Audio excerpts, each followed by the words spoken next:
Oke, assalamualaikum warahmatullahi wabarakatuh. Oke, sahabat semua, kita mau bahas hari ini tentang TPS ya.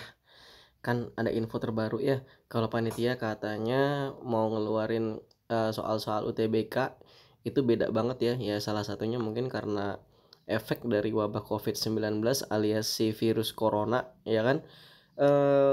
Jadi soal UTBK tuh katanya TPS aja. Nah, jadi sempat jadi pertanyaan, banyak pertanyaan kayak gimana nih? Nanti kalau seandainya dia mau masuk kedokteran, apakah cukup dengan TPS aja? Nah, seperti apa semuanya kita akan lihat karena infonya masih sedikit. Ini video kedua yang saya buat setelah ada pengumuman TPS ya. Yang video sebelumnya teman-teman bisa ngelihat. Nah, jadi kita cek dulu ya sebenarnya TPS itu apa aja sih?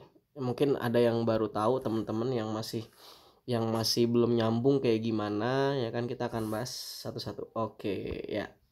Nah, teman-teman bisa lihat sebelumnya di sini ya. Jadi kalau di sini dibilang kalau materi UTBK awalnya itu diumumkan ada dua, yaitu ada TPS dan juga ada TKA. Tapi di kabar yang berikutnya ya kan ternyata TPS ini mau TKA ini mau dihilangin. Sedangkan yang kita tahu TKA itu kan isinya Saintek dengan Soshum. Nah, katanya mau dihilangin nih. Jadi kalau kita lihat ini si TKA-nya mau dihilangkan. Nah, jadi eh ini dia dihilangkan.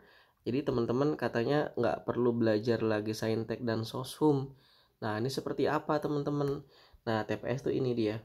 Jadi mungkin kalau teman-teman pernah dengar istilah TPA ya kan, nah itu isinya ya kira-kira seperti itu.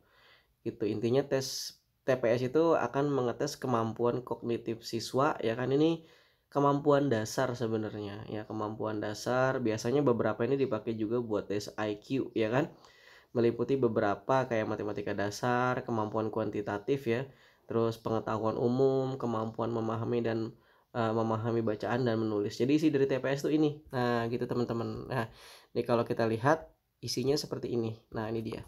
Ini yang TPS yang sudah diberlakukan selama ini, yaitu adalah satu, penalaran umum. Yang dilihat adalah penalaran umum ya, penalaran umum. Yang berikutnya adalah pemahaman bacaan ya kan. Penalaran umum yang pertama, kedua pemahaman bacaan dan menulis, pengetahuan dan pemahaman umum, yang terakhir adalah pengetahuan kuantitatif. Tapi apakah dengan tipe TPS yang seperti ini itu akan membuat kampus itu puas terhadap lulusannya nanti? Bayangin kalau kedokteran, anak kedokteran hanya ikut tes yang seperti ini, atau anak teknik ya kan, teknik fisika misalnya hanya mendapatkan tes yang seperti ini, atau anak farmasi atau anak biologi hanya mendapatkan tes yang seperti ini. Apakah ini cukup atau tidak? Nah, kita akan bahas.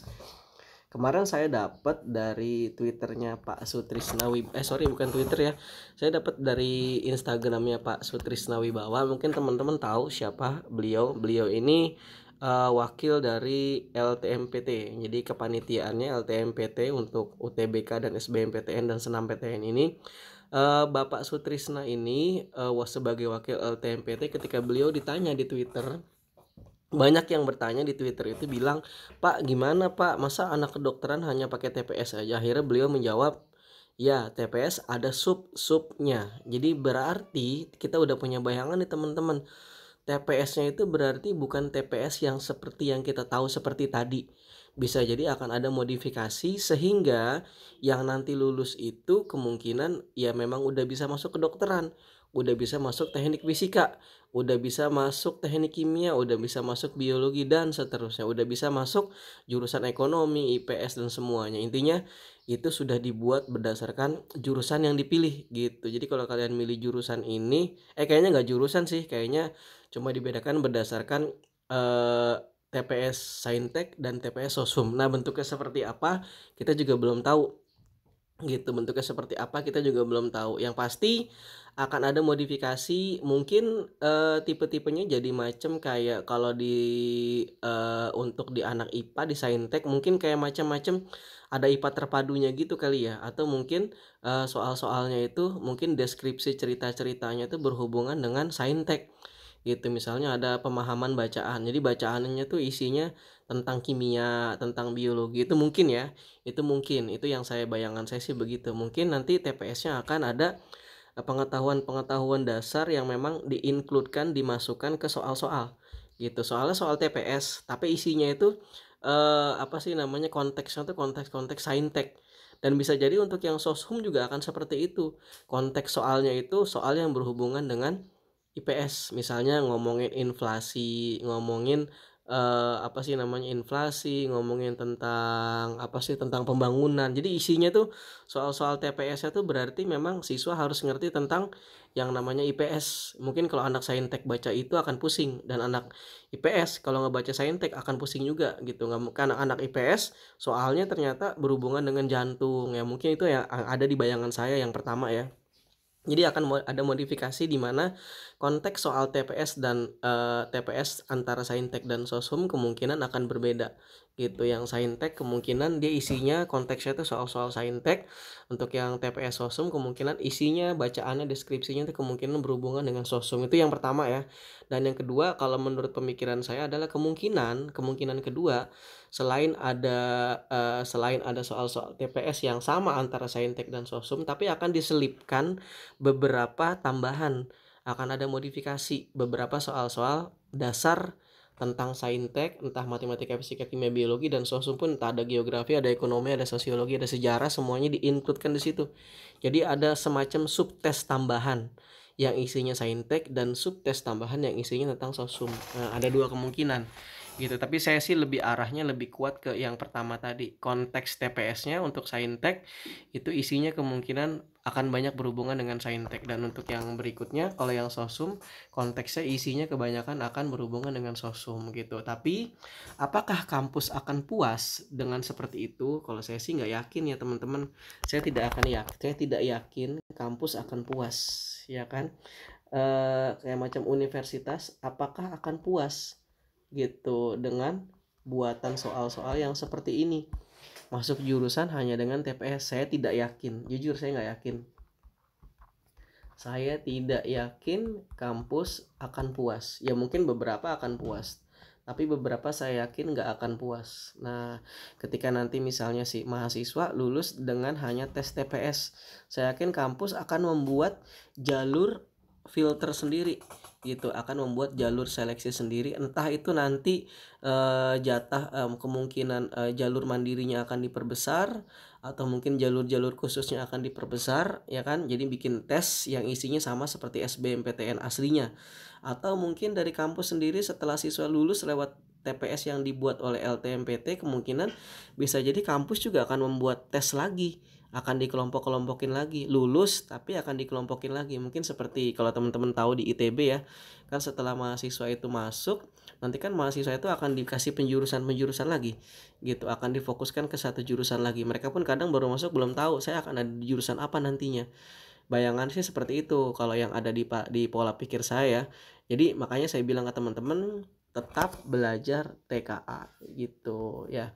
Jadi solusi buat teman-teman yang pertama adalah buat teman-teman ya, jadi banyak latihan untuk teman-teman, banyak latihan soal-soal TPS ya, TPS yang sebelum-sebelumnya aja gitu. Dan yang kedua, tetap berlatih soal-soal juga, latihan soal-soal TKA. Nah, ini kalau menurut saya sih arahnya ke situ. Ini buat jaga-jaga ya kan, karena nggak ada ruginya belajar TKA, nggak ada ruginya kita belajar saintek dan soshum, tidak ada ruginya beneran, karena ini akan kepake juga, akan kepake nanti ketika teman-teman kuliah di semester awal gitu, karena itu pasti kepake banget gitu ya kan. Jadi semester 1 semester 2 apalagi yang masuk jurusan MIPA itu nanti di semester 1 2 akan belajar dapat biologi umum, fisika dasar, matematika dasar, kalkulus ya kan, kimia dasar. Mendingan belajar dari sekarang, nggak akan ada ruginya. Dan kemungkinan TPS-nya pun akan nyambung ke situ. TPS-nya pun kemungkinan isinya ya berhubungan dengan soal-soal TKA juga, konteksnya soal-soal TKA gitu. Jadi jangan hanya belajar TPS sayang gitu. Atau bisa jadi TKA ini buat jaga-jaga kita ketika nanti beberapa universitas atau kampus nggak yakin dengan hasil TPS yang dibuat oleh panitia, ya kan? Karena kan panitia membuatnya ini salah satunya juga berdasarkan waktu yang terbatas, waktu yang mepet, sedangkan kuliah tuh udah harus masuk, belum lagi nanti jalur mandiri ya kan. Makanya otomatis kalau menurut saya bisa jadi nanti jalur mandiri akan ada lagi, beberapa kampus akan membuat jalur mandiri ya kan. Jalur mandiri bisa jadi akan diperbesar, jadi teman-teman tetap belajar TKA. Serius nih, saya nggak yakin banget tesnya tuh bener-bener TPS semua, nggak yakin. Nggak akan ada ruginya, bahkan keuntungan kalian akan sangat besar ketika kalian mempelajari TKA. Ingat, masih 3 bulan teman-teman. Sekarang bulan apa? Sekarang kalau kita ngomong ini ya, bulan Juli ya. Ingat SBMPTN itu awal Juli. Saya nggak tahu teman-teman lihat video saya ini kapan. Yang pasti masih awal Juli. Ini kebetulan saya bikin video ini di bulan April.